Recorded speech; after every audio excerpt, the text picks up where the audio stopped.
जंगल में बंदूक छोड़ अब गुलाल उड़ा रहे हैं नक्सली। छत्तीसगढ़ के कांकेर, महासमुंद और अमूझबाड़ से ऐसी तस्वीर सामने आई है जिसे देखकर हर कोई हैरान है। जो लोग कभी जंगलों में रहकर कोई त्योहार नहीं मनाते थे, आज वही सरेंडर के बाद ढोल नगाड़ों के साथ होली खेलते नजर आए। यहाँ तक कि अमूझबाड़ के कुतुल इलाके में आजादी के बाद पहली बार गांव में होली खेली गई। क्या बदल रहा है नक्सल प्रभावित इलाकों का माहौल? देखिए ये पूरी रिपोर्ट।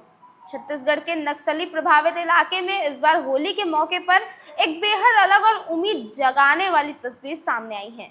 जिन जंगलों में कभी बंदूक की आवाज गूंजती थी, जहां डर और दहशत का माहौल रहता था, वहीं अब रंग, गुलाल और खुशियों की झलक दिखाई दे रही है।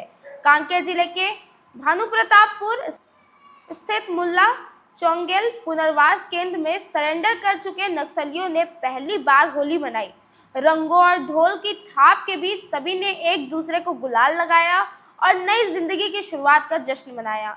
इस पुनर्वास केंद्र में करीब 40 सरेंडर नक्सली रह रहे हैं। यहाँ उनकी सिलाई, ड्राइविंग और मैकेनिक जैसे कई तरह के कौशल प्रशिक्षण दिए जा रहे हैं ताकि वे मुख्य धारा में लौटकर सामान्य जीवन जी सकें। होली के मौके पर प्रशासनिक अधिकारी भी पुनर्वास केंद्र पहुंचे और सभी को शुभकामनाएं दी। अधिकारियों ने कहा कि सरकार की पुनर्वास नीति का उद्देश्य भटके हुए युवाओं को समाज में सम्मान के साथ वापस लाना है। इसी तरह महासमुंद जिले में भी 2 दिन पहले आत्मसमर्पण करने वाले बीबीएम डिवीजन के 15 नक्सलियों ने पहली बार होली खेली। इन नक्सलियों पर करीब 73 लाख रुपए का इनाम था। सरेंडर के बाद जब उन्होंने पुनर्वास केंद्र में होली खेली तो ढोल की थाप पर जमकर नाचते नजर आए। इसका वीडियो प्रदेश के गृह मंत्री विजय शर्मा ने भी अपने सोशल मीडिया अकाउंट पर शेयर किया। उन्होंने लिखा कि इन पूर्व नक्सलियों के चेहरों की मुस्कान ये बताती है कि पुनर्वास सिर्फ एक प्रक्रिया नहीं बल्कि नई जिंदगी की शुरुआत है। इसी तरह गरियाबंद जिले में भी करीब 30 पूर्व नक्सलियों ने पहली बार खुलकर होली मनाई।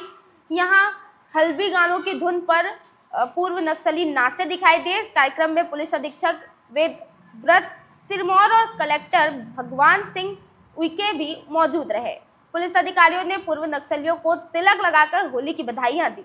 पूर्व नक्सलियों ने भी कहा कि पहले उनकी जिंदगी डर और बंदूक के साए में गुजरती थी, लेकिन अब वे खुलकर जी पा रहे हैं। वहीं नारायणपुर जिले के अमूझबाड़ के कुतुल इलाके से भी ऐतिहासिक तस्वीर सामने आई है। कुतुल एरिया को भी नक्सलियों की राजधानी कहा जाता था, लेकिन इस बार यहाँ आजादी के 75 साल बाद पहली बार ग्रामीण और बच्चे ने खुले दिल से होली का त्योहार बनाया। प्रशासन के संयुक्त प्रयासों के बाद इलाके में हालात बदले हैं और अब लोग बिना डर के त्योहार मना रहे हैं। गांव के लोगों का कहना है कि पहले यहाँ त्योहार मनाने की हिम्मत ही नहीं होती थी, लेकिन अब माहौल बदल रहा है।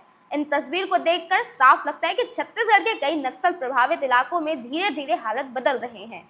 जहाँ कभी बंदूक थी, वहाँ अब रंग और खुशियां दिखाई दे रही है। अब देखना ये होगा कि ये बदलाव आने वाले समय में कितना स्थायी साबित होता है। आप इसी के साथ साथ ऐसे ही अपडेट्स के लिए न्यूज़ 22 भारत देखते रहें।